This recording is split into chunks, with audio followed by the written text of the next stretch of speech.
Welcome, everyone, to the historic first edition of the Step Up podcast. I'm your host, Mike Peacock, and I'm joined by Coach Marty Durden. And Marty, we've been talking about this for quite a while now, and it's finally time to get this thing off the ground and get it going. We came up with the name Step Up and the slogan to go along with it, Make a Difference. And first of all, let's just introduce ourselves, and we'll start with you, Coach.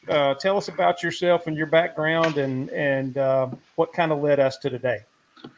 Well, I'm just an old coach. Been in the business for a long time. And this profession of coaching has real deep meaning and purpose to me. It's my calling, and it is, as our tagline says, it's our way to make a difference. And so my background is I've coached in Georgia and Texas for many years, actually 10 lustrums, which would be 5 decades.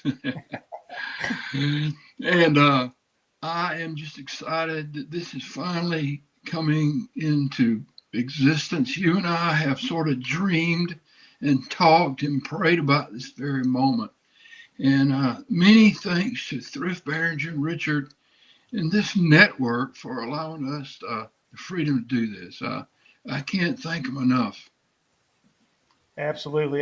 Thrift Behringer with Georgia Alabama Sports Live and Richard Holdridge and all of our Georgia Alabama Sports Live family.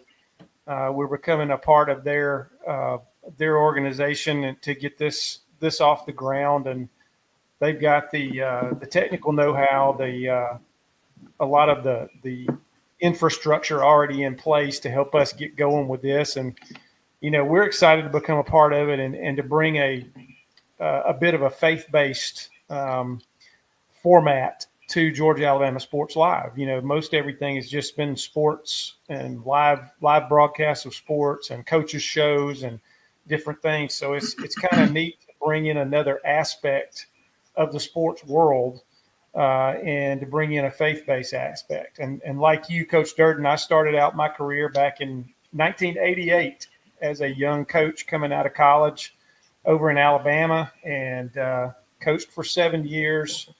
My wife and I moved to Columbus in 1995 for her career, and ended up being a great move for me as well. I was able to go on staff at Columbus State University. That's where you and I got to know each other very well, and was on staff at Columbus State for 16 years in the athletic department. I was the sports information director, or as they're now called, the sports communications director at CSU for all those years, and got to know a lot of people.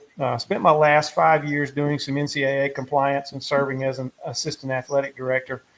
Since then, I have stayed connected to the athletic world. 2018, I was fortunate enough to get back into the coaching and teaching world, doing both things at both St. Luke's School in Columbus and at Calvary Christian in Columbus, Georgia. And, I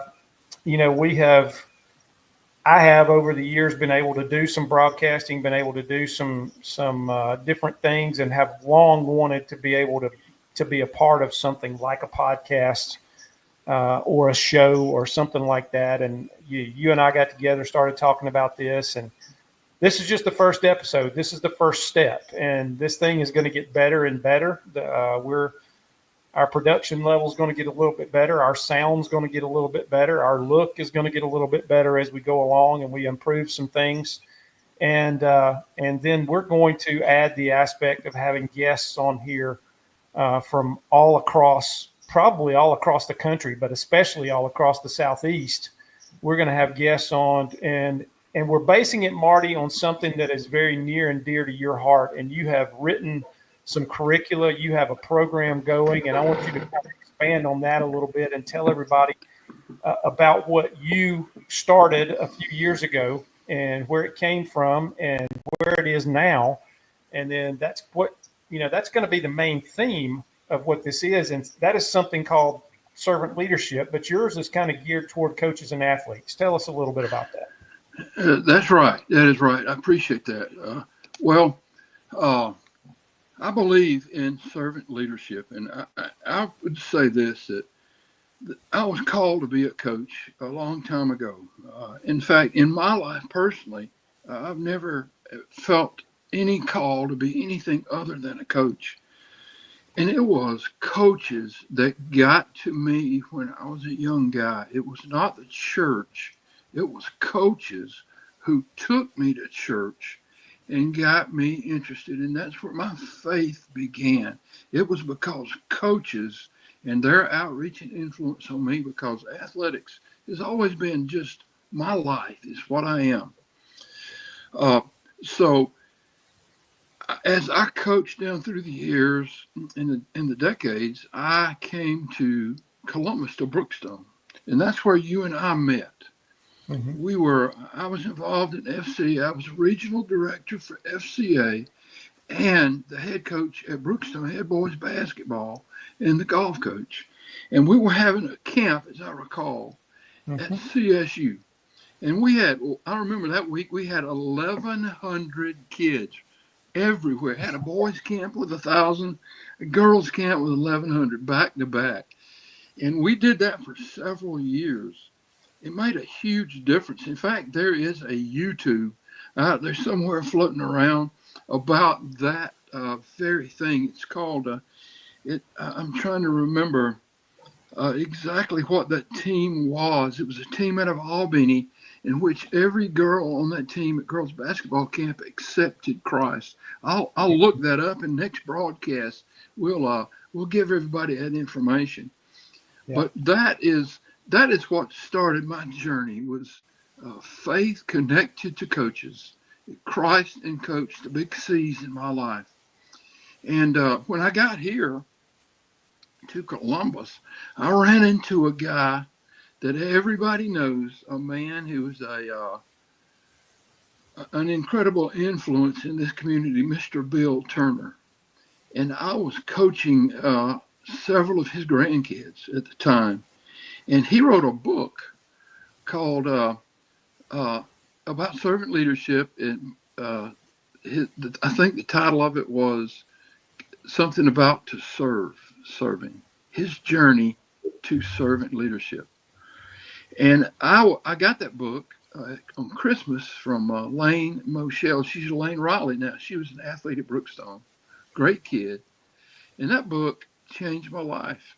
I read it, the whole book, on Christmas Day. And sometime after that, I gave Mr. Turner a call and said, I read your book, and it's amazing. And I would love to come talk with you about it. And he said, oh, yeah, when do you want to come? And I said, well, I'm free today. And I was in my shorts. I had sweat from PE class and weight training, And he says, well, I'm free at 11 o'clock. So I drive down to his office, sit behind that desk that's like 100 years old. It's a legendary desk that he had. And we began to talk about servant leadership and how a coach could be a servant leader. And that's what got me hooked. And so I started a few years later researching. I think it was 2013 when I was doing a dissertation. And I began to study and ask, what is it about servant leadership that motivates you? What is it that makes you want to do right? You want to give your best effort. And that's where this all started. So that's what led to this. And then a few years ago, in my old age now, Diane and I, my wife, who's been right beside me all these years, we started a nonprofit called A Higher Standard of Leadership. And one of the big influences on me was the nephew of Mr. Turner, a guy named Steve Butler, here in town. And widely known, a great Christian man, and he has had tremendous influence on me and encouraged me in this endeavor. So that's where we are. So today, we're getting our first broadcast. I wrote a book called More Than Winning, about how God led me into coaching. It's interesting books. It's on, you can buy it on Kindle, on Amazon. And then I wrote a book called A Higher Standard of Coaching, which is a curriculum-based book that a coach could take and of any sport, a coach of any sport, and teach servant leadership to their team and build a culture of that. And I'm currently writing a book called Introduction to Servant Leadership, which would be used to teach servant leadership at the college level. So those are the three books. And then I also have another book in there that's the teacher's edition, I guess you would say, to A Higher Standard of Coaching. So they're all on Amazon. You can look them up and buy them. And they were a labor of love, and I think they're very effective. Some schools have taken those and are teaching them in their schools. And I get great feedback on the message and the culture that it's building in those schools. And it's a faith-based books, but they don't necessarily have to be used in a Christian setting. In fact, the Baptist Association of Mission here in town has got some of those books, and they're using them in their churches. So it's something a businessman could use, a youth leader could use, anyone who wants to make a difference. And that's what we're all about, making a difference in kids' lives, just like coaches made a difference in mine and your life, Mike. Oh, absolutely, Coach. It's amazing. If you go across the board and you talk to coaches, and you and I both have talked to many coaches at all different levels, all across our travels throughout our years, and you'll be hard pressed to find a coach who was not influenced greatly by a servant leader who was his coach. Coaches reach more people, reach more kids in a year than most people will ever reach in their lifetime. They have more influence on more people in a year than most people will ever influence in their lifetime. And it is of utmost importance, I believe, that coaches learn a little bit more about how to serve those kids, not just coach them, not just get them better at a sport, but help teach them how to be better people, how to be better husbands and wives, how to be better fathers and mothers, how to be better co-workers, and basically just how to have a heart for other people. Because you and I also both know we've come across coaches that are a little bit full of themselves a little bit, and they don't carry that attitude. And, that usually ends up in problems. It usually ends up in the wrong kind of headlines and different things like that. But it is so important, I think, that coaches realize what role they have and what influence they can have over people.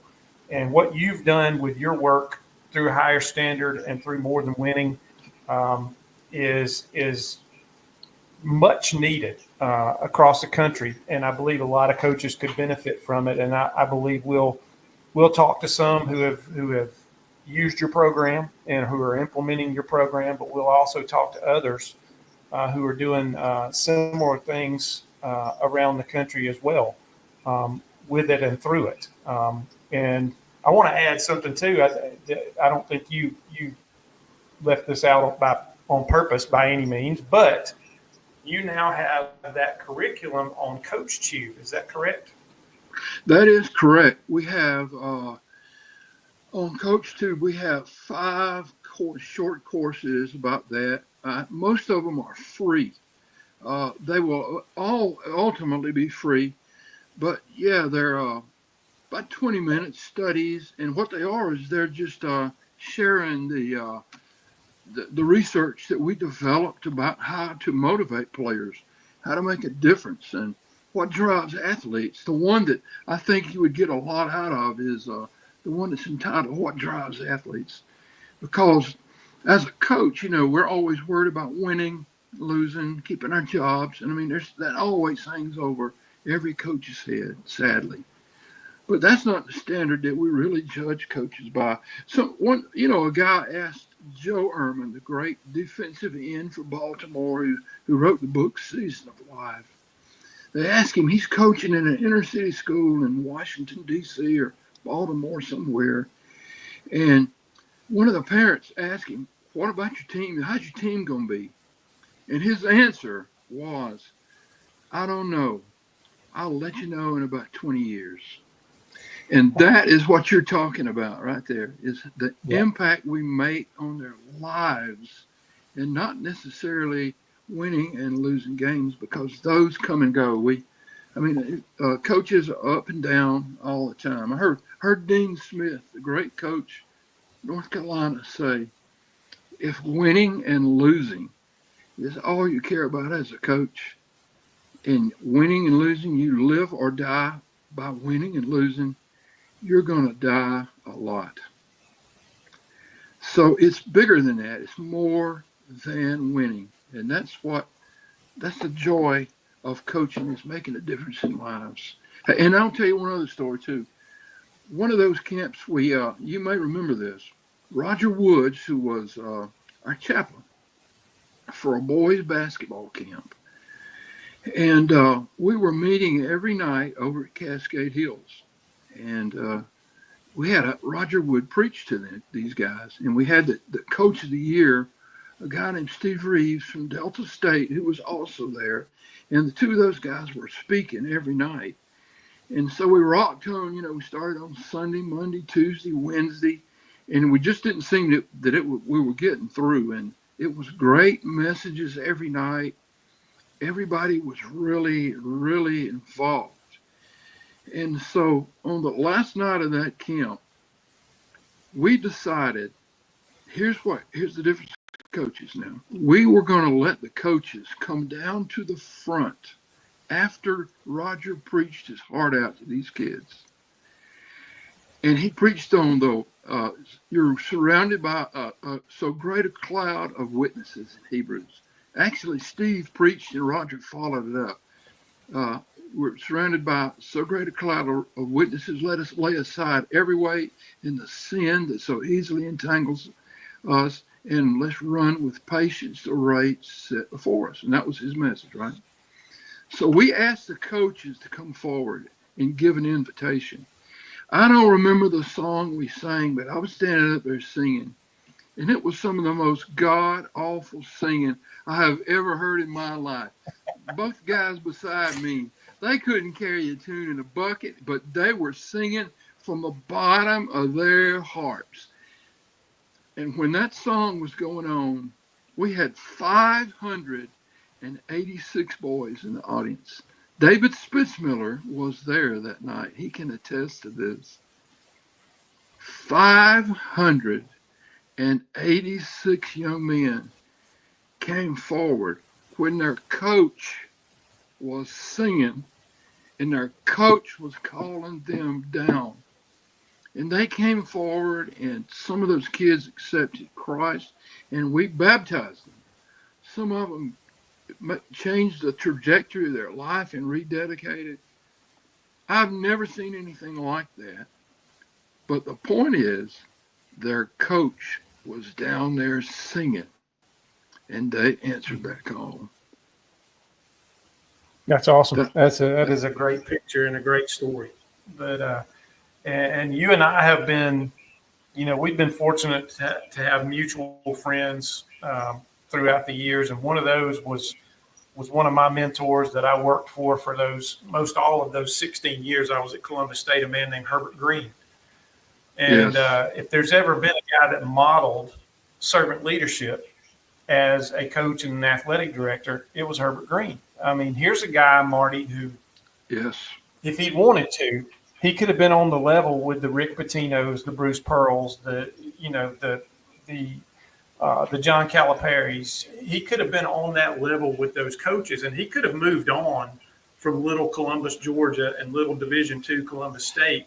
He could have been on the big stage because his basketball mind was as good, maybe better, than some of those guys. But he carved a niche, and he wanted to continue to serve. And he, one thing that he came up with, he wanted every player that came into his program to get a degree. And he came up with a fifth-year scholarship program, and he would go and I'm going to use the word preach, because he would go preach to people in the community about how we needed to support that program, and these kids needed to get a degree and they needed to leave college with a college degree. And he had that 5th-year scholarship program going, and so many young men that came into that program have their college degree now because of that fact. Because in those days, it's not like it is now. There's a whole lot of the landscape has changed, but in those days, once your eligibility was over, your scholarship couldn't carry you further than your athletic eligibility. And that money, if we're going to get school paid for, that money had to come from somewhere else. And he had private donors and fundraisers and different things that funded that 5th-year scholarship program. And I don't know how many. I wish I knew how many guys got their degree because of that 5th-year program.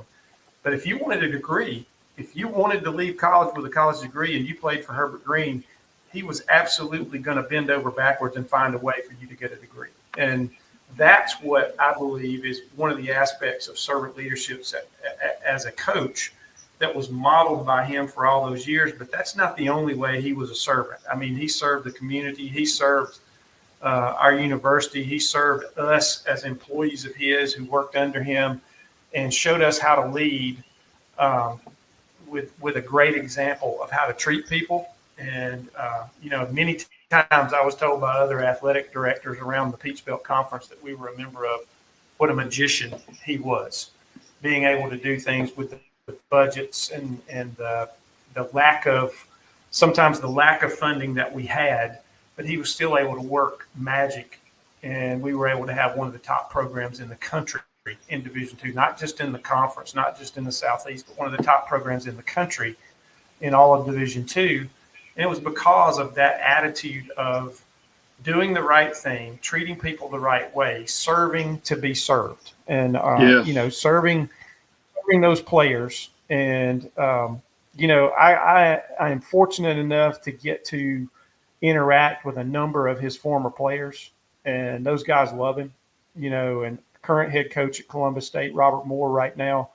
Robert was a graduate assistant when I came to Columbus in 1995 and went to work at Columbus State. And Robert is, I dare say, if you asked Robert, he'd say, I wouldn't be where I am today without Herbert Green. And yeah, I've actually I've heard that from him. Yeah. And Robert is on the board of a higher standard of leadership too. Yeah. And Robert is a very successful coach, and that's just one example of the type of coaches that you and I have been associated with throughout. I could tell stories about my high school coaches, a couple of them in particular that I had that I still greatly look up to. One of them has gone on to his glorious reward now, and unfortunately way too soon. But I was blessed. I was blessed to be coached by some guys that modeled that and that believed in, serving the athletes and the families and leading by the right kind of example and showing us how to go about our everyday lives. And that's what we want to do here with this podcast is we want to help coaches learn from other coaches and from community people and from former athletes and from athletic directors and administrators that have taken this to heart about, I've always kept a motto, and we have it at the company I currently work for right now. Our owner and our boss has it above the door where all our people see it when we go out. And that slogan is just do the right thing. Wow. And, it's an amazing simple little phrase, but if you just go out and do the right thing, I used to write it in my classroom, especially those last 5 years that I taught, which ended in 2023. It was all over my classroom. Just do the right thing. And if you do that, if you make the effort to do the right thing and you treat people right, you treat people with respect, you're willing to lend a hand and serve, you're willing to be involved. Sometimes you might have to get your hands dirty. Sometimes your clothes may get dirty. Sometimes your shoes may get wet, if you're doing this. But you know what? The reward of being able to help somebody and to do the right thing is what it's all about. And that's what we're trying to convey as we go through this. We want to use this to help other coaches help their athletes. And we also want athletes to be a part of this too. We want them to learn what other people are doing and learn how to have that attitude of a servant. You know, you and I, we kicked around using the acronym INAM, which came from Rick Warren's book, A Purpose-Driven Life. But that INAM, that means it's not about me. Yes. And we've all seen the T-shirts that coaches use. It's got the word team, and then it's got the word me very small below it. And we've all used the slogan, there's no I in the word team. But INAM, it's not about me, is what we all need to realize. Everything is not about us. We interact with people on a daily basis. And as coaches, as leaders, as husbands, as fathers, we have to recognize that slogan is very real. It's not about me. It is about who we come in contact with, how we treat people. There's a whole lot more to it than what have you done for me lately. It should be, what have I done for you lately? What have I done to help you? What have I done to make you want to be a part of this? You know, and that's what I think that's what we're going to try to do with this podcast as we go through is try to help educate people a little bit more and maybe get them more involved in this attitude of serving others. And I like the name Step Up, which is what we want people to do. You know, in America, there are 15.6 million homes without a father. And that is about a little over a fourth of all young people in America.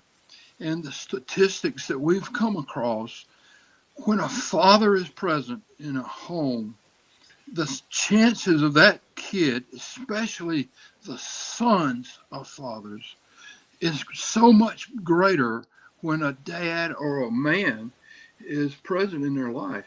And so coaches often, and believe me, in my life, this has been true everywhere I've ever been, is there's so many absent fathers, and we become a substitute daddy for a lot of those kids and those girls, sons and daughters. But they need a man, they need a woman, they need a paternal figure in their life that gives them a place to go when the world caves in on them. And that's one of the biggest things is the coach has that unbelievable influence in the platform in the life of kids.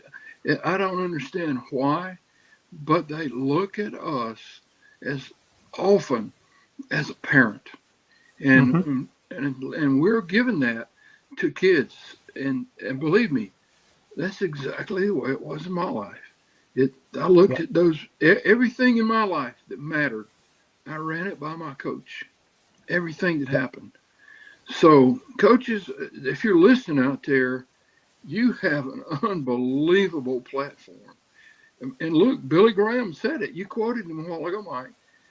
A coach can do more in one day than any pastor in America can do in a year.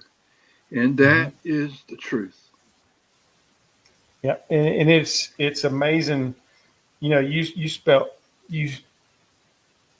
we're talking a few minutes ago about us using the word step up, and you and I had thrown around a lot of names, and that one just came to you, and that's not by accident. I'm a firm believer in, things come to us, and it's not by accident. There's God's still working. God still has His little, I call them God winks when they happen. Yes.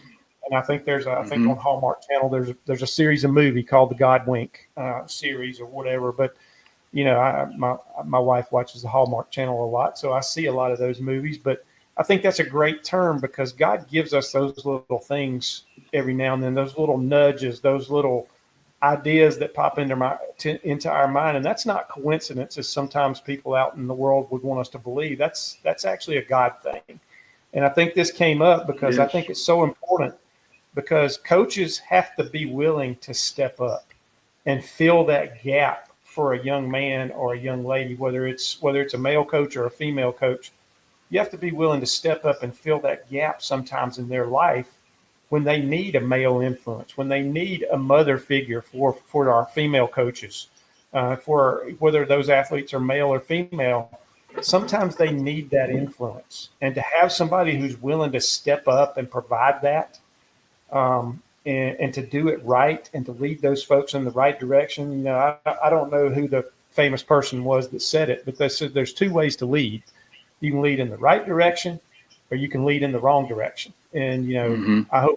I hope that all of our coaches out there are choosing to lead in the right direction. Unfortunately, I don't think that's true, but that's our goal, is to help more and more of them lead in that right direction, do the right thing, and teach those kids to do the right thing. You're right. You are right, Coach. We are here and we exist. And this is what we're called to do on this broadcast, is to encourage coaches and to try to equip them, empower them with a lot of information that we were able to get from this research. I learned so much researching kids. It's like a whole book of knowledge that I was not privy to, that just came to us because we were out there rubbing elbows with kids. And we're not trying to teach coaches how to win games or coach. We're just trying to let you know that you matter in the kids' lives, and how can we help you be a bigger figure? What can we do for you? How can we serve you? Because that's what servant leadership is. And I guess we got to wrap up here. But Yeah. but Michael, I just can't thank you enough for your encouragement and you the man behind this. And this is a game changer for me.